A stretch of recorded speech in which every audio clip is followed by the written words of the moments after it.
penaklukan Persia ya di masa Umar bin Khattab ya. Setelah menang di Al-Qadisiyah ya, kemudian kaum muslimin melanjutkan ke penaklukan Ctesiphon ya.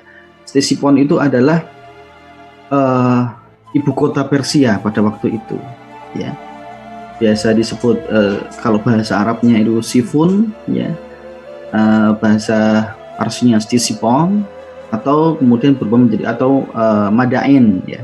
Madain ini terletak 35 km lah ya dari Baghdad sekarang, ini ibu kota Baghdad Irak pada waktu itu, atau ibu kota Daulah Khilafah Abbasiyah itu di Baghdad. Nah, Ctesiphon itu 35 km dari Baghdad. Sekarang di sana juga banyak runtuhan sekali ya. Di Irak saat ini memang peninggalan sejarah, jejak sejarah itu banyak banget ya. Tapi sangat ini memilukan sekali ya, perang ISIS ya kemarin tuh banyak sekali merusak peninggalan sejarah yang sangat berharga ya. Bahkan kabarnya makomnya Sa'ad bin Abi Waqqas juga hancur dan sebagainya. Ini luar biasa. Penaklukan di Madain inilah kemudian ibu kota Persia pada waktu itu berhasil diduduki oleh kaum muslimin ya. Nah, mungkin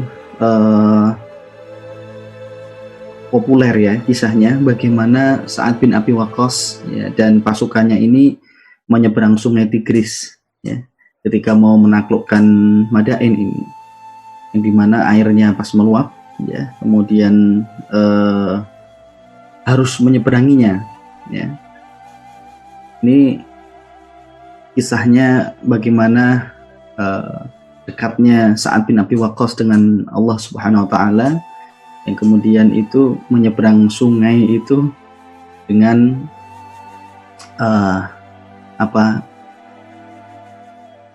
sama menapakinya dengan daratan ya, artinya menyeberang sungai tanpa jembatan ya, kuda-kudanya itu bisa ngambang, kalau bahasa Jawanya itu ngambang ya, berserah dirinya kepada Allah memang luar biasa. Sa'ad bin Abi Waqqas ini hasbunallah wa ni'mal wakil, imam Allah wa ni'man nasir ya.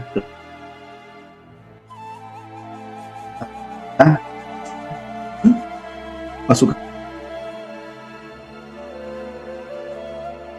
karena Madain ini juga daerah sungai Tigris ini. Nah, di Madain ini penaklukan Istana Putihnya Kisra ya, sekitar memerlukan waktu pengepungannya itu sekitar 2 bulan ya. Bagaimana berhasil benar-benar menguasai ya. Kemudian Sa'ad bin Abi Waqqas berdiam diri di sana, bagaimana menguasai balairungnya, dijadikan musola, dijadikan tempat sholat ya, balairung yang luas yang terkenal dengan istana megahnya Persia ya. Nah, kemudian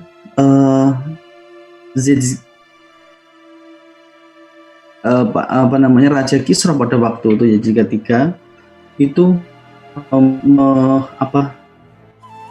melarikan diri ke Jalaula ya. Di sana juga ada benteng besar yang kemudian bersama sisa pasukannya itu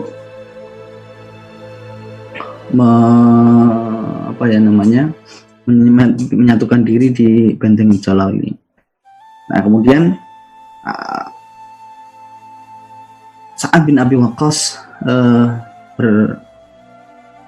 berkirim surat kepada Umar bin Khattab, bagaimana diizinkan untuk terus menjalankan penaklukan di daerah-daerah Persia ini atau bagaimana. Nah, kemudian Umar bin Khattab ya menjawab, kemudian segera selesaikan tugasnya untuk menyelesaikan menguasai seluruh daerah Persia pada waktu itu. Nah, akhirnya Sa'ad bin Abi Waqqas dan pasukannya itu berjalan ke Jalaulah, ya, mengepung benteng di Jalaulah. Nah, pertempurannya cukup sengit di Jalaulah ini karena Persia pada waktu itu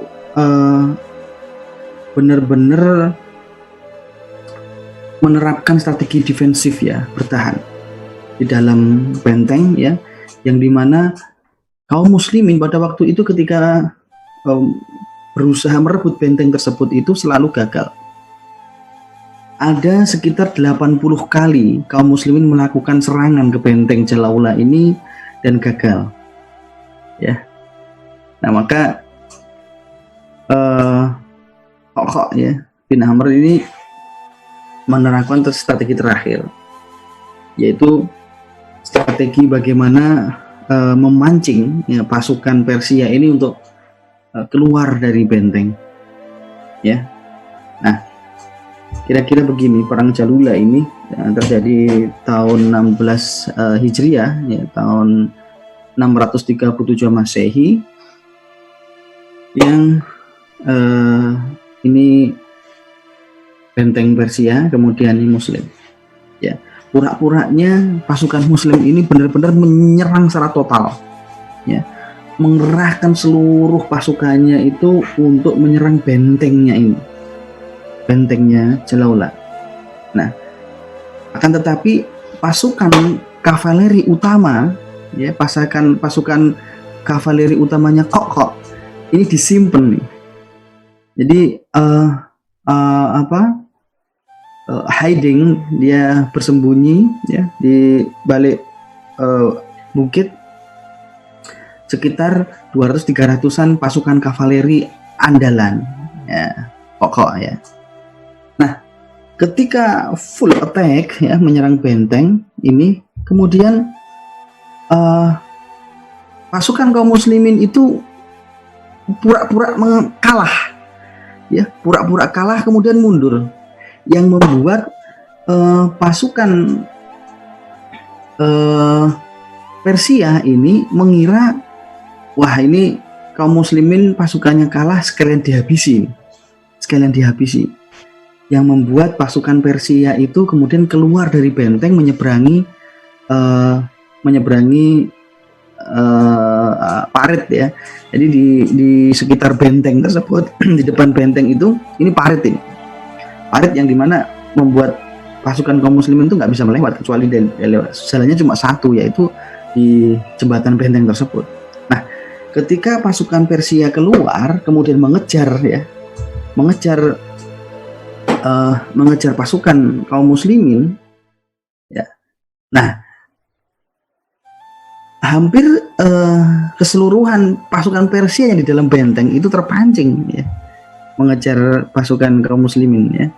Nah, kemudian Kok ya bersama resimen kavalerinya itu lewat ke belakangnya pasukan tadi dan memasuki benteng tersebut ya. Akhirnya Jalaulah berhasil dikuasai ya. Nah, ini pasukan Persia banyak sekali ya yang terbunuh ya pada waktu itu, sampai artinya Jalaulah itu sebenarnya artinya banyak yang mati di pihak Persia. Akhirnya benteng Jalaulah berhasil dikuasai. Nah, sebelum penyerangan kaum muslimin ini, Yazigat itu sudah melarikan diri ya ke daerah pegunungan ya, Nebrus kayak salah ya. yang kemudian membuat kaum muslimin ya melanjutkan penaklukannya. Nah, ini yang di Jalaulah ini udah lumayan berbulan-bulan di sini juga, karena tadi 80 kali serangan yang gagal, kemudian terakhir dengan strategi yang kokoh ini bisa menguasai benteng Jalaulah. Nah, setelah dari Jalaulah ini kemudian kaum muslimin melanjutkan ke Sustar ya, atau Tustar. Di dua namanya ini ya, kalau sekarang ini yang dipakai ya Sustar ini ya, ini benteng kota Sustar, di mana benteng ini pada waktu itu sistem hidrolik pertama yang digunakan untuk pengairan ini ya di daerah Sustar ini ketika di zaman Daulah Abbasiyah ya. Nah, di penemuan teknologi kaum muslimin di puncak-puncaknya ya, ini kota Tustar ini juga merupakan kota yang maju termasuk teknologi pengairannya. Nah, ini pengairan di sistem hidrolik ya di Tustar. Nah, disinilah kemudian kalau ada kisah yang terkenal, yaitu dari sahabat Al-Bara ya, Al-Bara bin Malik ya. Al-Bara bin Malik ini yang syahid di benteng Tustar ini atau Sustar ini. Siapa sih si Al-Bara bin Malik itu? Al-Bara bin Malik itu sebenarnya memang orangnya itu sangat dikenal sangat nekat, sangat pemberani ya, sampai-sampai Umar bin Khattab itu memberikan sebuah testimoni, yaitu kalau misalnya ya Al-Bara itu ikut dalam perangan, dia jangan pernah ditunjuk jadi komandan. Kenapa? Karena dia pasti nanti pasukannya kacau, karena terlalu beraninya dia dan selalu pengen di depan. Nah, itu kan jadi pucuk, jadi pasukan di front line ya, paling depan itu. Ini terjadi juga cerita Al-Bara ini yang ketika perang Yamamah dulu ya, ketika kaum muslimin ya bersama Khalid bin Walid ya di perang Riddah itu mengepung Musailamah ya. Ini pasukannya kaum muslimin ini nggak bisa masuk benteng ya. Bentengnya Musailamah itu termasuk benteng yang kuat penjagaannya. Nah, Al-Bara bin Malik ini gemes gitu kan ya. Ini gimana nih cara membuka bentengnya gitu kan ya. Akhirnya Al-Bara nekat ya. Dia meminta kepada teman-teman atau pasukan kaum muslimin itu untuk melemparkan Al-Bara ini ke dalam bentengnya Musailamah Al-Kadzab. Ya, menggunakan apa? Dia duduk di perisai, kemudian perisai tersebut itu dilontarkan menggunakan tombak ya. Beberapa kaum muslimin ya melemparkan, kemudian si Al-Bara ini memang pilihannya cuma dua ya. Aku syahid ya di tangan orang-orang murtad, atau aku bisa membukakan pintu dari dalam. Padahal di sana di dalam benteng itu juga pasukan Musailamah juga banyak banget. Artinya ya ini yang kemudian salah satu para ulama itu berdalil tentang ini ya, istisyad ya. Istisyad itu perbuatan mencari syahid ya. Misalnya hukum bunuh diri seperti apa lah biasanya, dan yang kesini mencontohkannya ya Al-Bara bin Malik ini yang menceburkan diri ke pasukan musuh. Nah, di perang Yamamah ini Al-Bara bin Malik kemudian dilontarkan ke dalam kebun syahidnya, bentengnya, dalam bentengnya itu, dan kemudian membabi buta ya, sempat membunuh ya berpuluh-puluh pasukannya Musailamah Al-Kadzab dan berhasil membuka pintu ya, bentengnya Musailamah ya Al-Kadzdzab. Akhirnya dengan keberanian Al-Bara bin Malik ini, pasukan kaum muslimin itu bisa masuk benteng dan Musailamah Al-Kadzdzab dikalahkan. Nah, di perang Tustar ini juga keberaniannya Al-Bara Al-Malik ini juga luar biasa.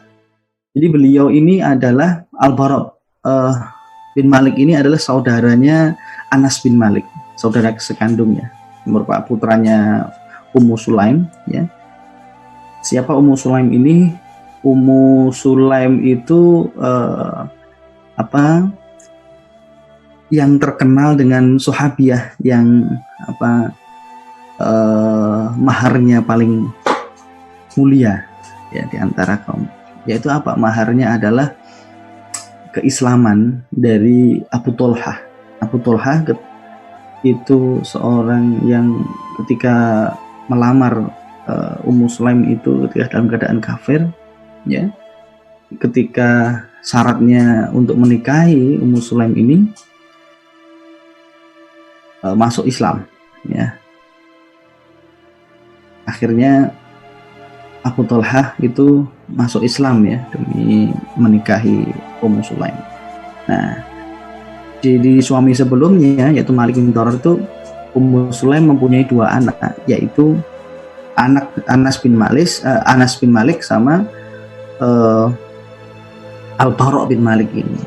Anas bin Malik kemudian menjadi maulanya Rasulullah atau pelayan yang paling dikasihi ya. Pelayannya Rasulullah yang mengabdikan diri kepada Rasulullah, Anas bin Malik. Nah, di perang Tustar ini Anas bin Malik sama Al-Bara bin Malik ini bertempur bareng.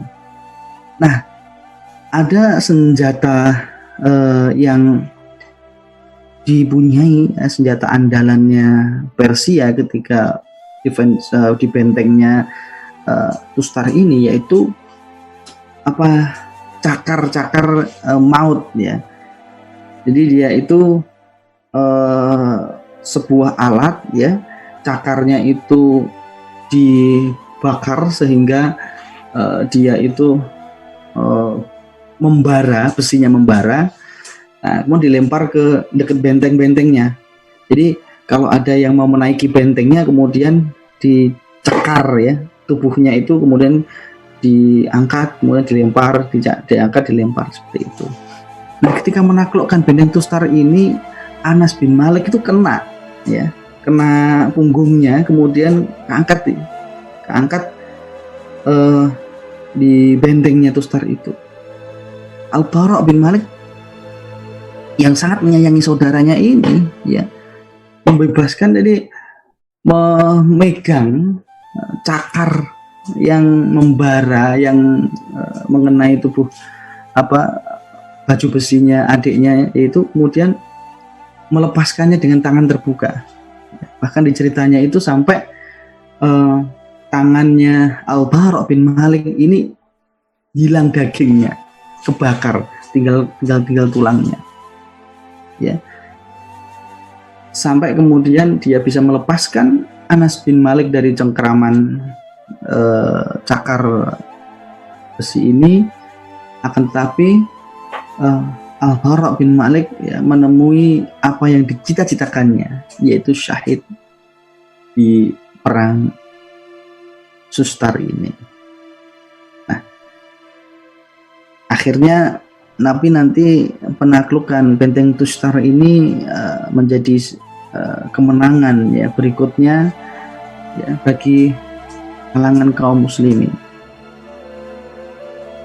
Nah, disinilah ada cerita juga ketika berhasil menaklukkan Tustar. Ini ada seorang komandannya di Tustar ini yang bernama Hurmuzan ya. Kalau di filmnya Omar itu kan ada adegannya, tapi pas adegan di Madinah, yaitu Hurmuzan dia pengen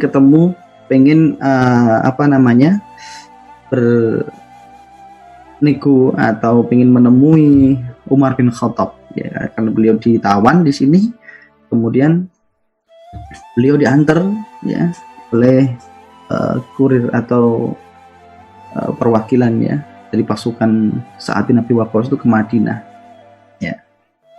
Diceritakan situ ya pakaiannya Hurmuzan ya khas pejabatnya Persia, menggunakan sutra, kemudian menggunakan mahkota dan sebagainya. Pengen tahu kayak apa sih Umar bin Khattab itu yang mempunyai pasukan yang apa luar biasa, tak terkalahkan. Ini akhirnya Hurmuzan itu dipertemukan dengan Sayyidina Umar bin Khattab ya. Kemudian oleh yang nganter ini diantarkan ke Madinah, kemudian menemui di rumahnya beliau, dicari di rumahnya Umar bin Khattab, dan oh, Umar bin Khattab lagi di masjid ya. Tahu bahwa Umar bin Khattab pada waktu itu ketiduran dengan tikar pelepah kurmanya di tufahnya Masjid Nabawi ya. Hurmuzan sangat kaget ya, apakah ini penguasa yang namanya Umar itu? Bayangannya Hurmuzan ya itu ya kayak raja-raja Persia, tetapi alangkah mulianya ya. Jadi sampai terkaget-kaget Hurmuzan ini melihat tampilannya Umar ya, penguasa Jazirah Arab ya, bahkan yang pada waktu itu Syam sudah dikuasai ya, kemudian Persia itu hampir semuanya dikuasai, pakaiannya pakai jubah yang tambalan seperti itu ya. Nah dari situ kemudian dikabarkan Hurmuzan kemudian masuk Islam ya, ada kekaguman ya dengan cara hidupnya kaum muslimin di Madinah. Nah, ini kisah yang menarik di balik setelah perang Tustar ini. Nah, setelah menaklukkan Tustar ya, kemudian kaum muslimin menaklukkan kota Ramhurmuz ya. Ramhurmuz memburu Yazdikar III ini yang sampai saat itu memang sangat lihai sekali, melarikan diri ke meloncat sini meloncat situ, ke benteng sini benteng situ dan lain sebagainya, yang akhirnya setelah kota Ramhormuz ya, di sebelah sini utara ya, selatannya Madain ini ya, selatannya Sustar ya, selatannya Sustar ini dikuasai, kemudian sudah melarikan diri Yazdikar ya, melarikan diri ke sebuah daerah yang merupakan daerah ketinggian, pegunungan ya, daerah pegunungan yang memang di benteng yang terkenal susah sekali ditembus karena dia berada di celah-celah bukit ya, yang namanya daerah Nahawun atau Nahawan ya. Daerah Nahawan ini sangat susah sekali dijangkau ya, makanya itu daerah ini merupakan sebuah daerah favorit ya karena keamanannya itu ya. Namun kaum muslimin sudah bertekad ya bagaimana menaklukkan ya, Persia dari akar-akarnya seperti itu. Kemudian terjadilah perang Nahawan ya, ini perang besar sekali yang dimana strategi, karena memang bentengnya itu luar biasa, security-nya itu, yang nantinya yang menjadi pahlawan di perang ini adalah yang kemarin kita ceritakan, yaitu seorang yang pernah murtad kemarin, yaitu Tolhah ya bin Khuwailid ya, Tulaikah bin Khuwailid, yang dimana menggunakan strateginya Kokok ketika menaklukkan bentengnya Jalaulah ya, yaitu bagaimana memancing pasukan-pasukannya Persia itu untuk keluar benteng kemudian dihancurkan di situ. Ya, ini perang Nahwan ini adalah perang terakhir. Artinya perang terakhir itu adalah perlawanan sisa-sisa pasukan Persia, ya, yang di akhir ajalnya, seperti itu. Ini perang besar, ya, perang besar terakhir. Yang setelah perang ini itu memang militernya Persia itu udah habis, hancur lebur, ya. Ada 100.000 pasukan lebih ketika perang Nahwan ini, sisa itu dikumpulkan benar-benar dari wilayah, ya, gubernur yang masih ada, masih belum ditaklukkan, ya, di wilayah kiri kanannya Nahwan, ya, untuk mengirimkan pasukan untuk perang terakhir Persia mempertahankan kedaulatannya. Nah, di perang Nahwan inilah kemudian Persia, ya, kembali lagi takluk, ya, di hadapan pasukan kaum muslimin, dan Tulaiha bin Khuwailid di sini syahid, ya. Selesailah, ya, kekuatan militer Persia ketika kalah di perang Nahwan ini, ya, benar-benar habis. Kemudian kaum muslimin menyelesaikan sisa-sisa wilayah Persia ini untuk ditaklukkan di sekelilingnya. Ya, dari Nahwan kemudian melaju ke daerah Rey, ya, kemudian Azerbaijan, ya, kemudian Armenia, ya, ditaklukkan semuanya oleh kaum muslimin. Kemudian nanti ke daerah yang sekarang disebut ini dalam Iran, ya, Isfahan dan lain sebagainya. Akan tetapi nanti Yazid III ini matinya itu ketika di bawah pemerintahannya Utsman, ya, bin Affan, matinya karena sudah bingung ini, ya, pertahanan benteng terakhirnya Yazid III ini kan di Nahwan ini, sampai dia itu menyurati 3 kerajaan besar pada waktu itu. Yazid III mengirimkan surat ke Cina, ya. Yazid III itu mengirimkan surat ke Turki, ya, pada waktu itu kerajaan Turki, ya. Kemudian mengirimkan surat ke sisa-sisa Bizantium pada waktu itu. Pengen minta bantuan, ya, minta bantuan antar raja itu, minta bantuan. Ini yang sangat terkenal juga, ya, surat balasan dari Raja Cina, ya, dari Kaisar Cina kepada Yazid III ini, bahwa Yazid III menceritakan, ya, dia itu terdesak dan hampir hancur kerajaannya oleh pasukan yang diberikan gambaran, ya, seorang pasukan yang dari Arab, kemudian mereka itu sangat idealis sekali, ya, punya aturan, ya, yang katanya itu aturan Tuhan, sangat disiplin, tidak mau melanggar aturan-aturan tersebut dan sebagainya. Dan balasannya Raja Cina apa di sana? Balasannya Kaisar Cina, kalau kamu benar menceritakan ada pasukan yang seperti itu, maka pertolongan siapapun tidak akan bisa menghalanginya. Dia bisa menaklukkan gunung, dia bisa menaklukkan lembah, dia bisa menaklukkan padang pasir yang luas, ya, karena pasukan tersebut adalah pasukan yang paling berani di atas dunia ini. Nah, kemudian karena ditolak, ya, akhirnya Yazid III ini mengungsi ke pegunungan-pegunungan di perbatasan Persia ini. Nah, inilah, ya, wilayah terakhir, ya, di masa pemerintahannya Umar bin Khattab, ya.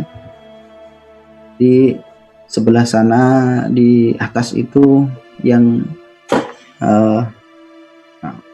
Armenia, ya, Azerbaijan, ya, kemudian Isfahan, ya, yang sebelah kanannya, ya, nanti akan ditambahi oleh Utsman bin Affan, di sampingnya yaitu Khurasan. Ya, Khurasan itu daerah dekat perbatasan antara Iran dengan Afghanistan pada saat ini, ya, sebelah kanan itu, ya. Kemudian nanti di masa Abbasiyah, ya, di masa Umayyah, di masa Umayyah itu akan naik ke atas, ya, ke Asia Tengah, Transosania, Samarkand, dan lain sebagainya. Ini sekarang coba hitung, mungkin kalau di wilayah sekarang itu ada berapa negara ya? Garis-garis putih itu adalah batas negara sekarang. Ya, 1, 2, 3, ya ada mungkin sekitar 1, 2, 3, 4, 5, 6, 7, 20-an ya. Wilayahnya Umar pada waktu itu. Sekarang itu seluas itu, ya, memimpinnya itu seluas itu, ya. Dan memang zaman dahulu tidak ada sekat-sekat yang namanya nasionalisme, ya. Jadi Persia itu juga nggak mengenal nasionalisme, Bizantium itu juga mengenal nasionalisme, ya, yang mana wilayahnya dinamis, ya, kadang dikuasai, ya, ini sebagainya. Nah, inilah karunia Allah kepada Umar bin Khattab, ya, bagaimana kepemimpinan beliau. Di bawah beliau Islam semakin meluas, dan banyak sekali keutamaan Sayyidina Umar bin Khattab ini di dalam pemerintahan, ya. Kalau kita ini masih membahas kebijakan militer dan penaklukan, kalau kita baca atau menelaah bagaimana kebijakan Umar di bidang ekonomi, di bidang pemerintahan, ya, di bidang sosial, di bidang hukum, memang luar biasa. Sosok Umar ini memang luar biasa, ya. Kebijakan beliau misalnya pada waktu beliau memimpin itu ada 8 ke wilayah kegubernuran. Bagaimana dia menerapkan aturan-aturan di dalam anggaran, ya, di bawahnya ke wali itu mempunyai anggarannya seperti apa, bagaimana sistemnya supaya dia nggak korupsi, itu punya inilah itu, karena sadar bahwa manusia itu pasti pernah dosa dan sebagainya. Bahkan syaratnya Umar bin Khattab ketika memilih wali, ya, ketika sudah ditaklukkan kemudian dia diangkat wali di daerah situ itu apa namanya, rumahnya wali, ya, rumahnya gubernur itu tidak boleh ada pintunya. Depannya itu harus terbuka terus, ya, harus bisa dimasuki rakyatnya. Nah, saya gitu, ya. Pernah beliau menghukum apa, misalnya kalau nggak salah itu Amr, ya, gara-gara rumahnya itu pintunya dikasih korden dan sebagainya.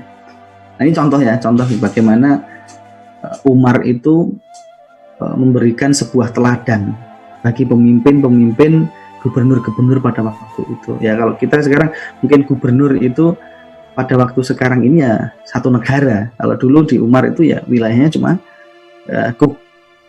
ke provinsi, kayak gitu. Nah, banyak hikmah sekali di penaklukan Persia ini, dimana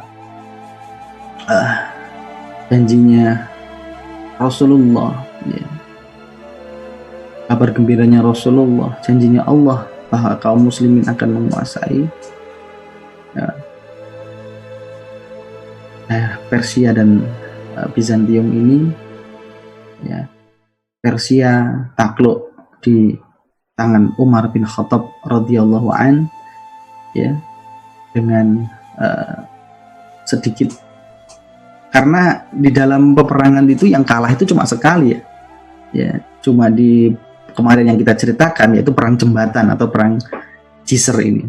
Selebihnya setiap perang penaklukan Persia ini pasukan kaum muslimin menuai kemenangan-kemenangan. Nah, saya rasa seperti itu. Mungkin